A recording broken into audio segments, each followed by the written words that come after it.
पायांना सूज येते, रात्रीचे पाय खूप दुखतायत, पायांवर तुमच्या काळसर निळ्या रंगाच्या शिरा दिसतायत. होय, हे व्हेरिकोज वेन्स आहेत. ह्या व्हेरिकोज वेन्सला वेळीत लक्ष देणं गरजेचं आहे. हा व्हेरिकोज वेन्स हा आपल्या रक्तवाहिनीला झालेला आजार आहे.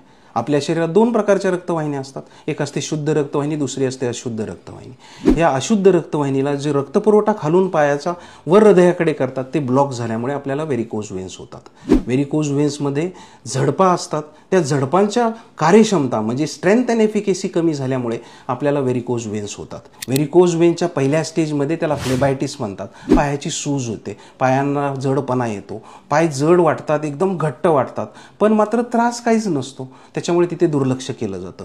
दुसऱ्या स्टेजमध्ये पायांवर काळसर निळ्या रंगाच्या स्पायडर वेन्स दिसतात, अगदी जाळीसारख्या वेन्स दिसतात.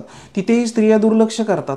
त्यांना वाटतं की माझी स्किन गोरी आहे त्याच्यामुळे दिसत असेल, किंवा मी दिवसभर काम करते त्याच्यामुळे ते दिसत असतील. इथे दुर्लक्ष झाल्यामुळे त्या स्पायडर वेन्स परत डायलेट होतात. डायलेटेशन स्टेज चालू होते. डायलेटेशन स्टेज म्हणजे अगदी गाठरल्यासारख्या मोठ्या शिरा आपल्या पायावर दिसायला चालू होतात. मग मात्र थोडेसे पेन्स यायला चालू होतात, थोडा दुखावा चालू होतो. थोडा दुखावा चालू झाला की मग पायांमध्ये थोड्या वेदना होतात. मग नॉर्मल पद्धतीचं औषध उपचार करून त्याला कंट्रोल केलं जातं. मग ही स्टेज परत पुढं सरकते आणि व्हेरिकोज एक्झिमा म्हणजे पाय काळा पडायला चालू होतो, पायांवर ठिपके यायला चालू होतात.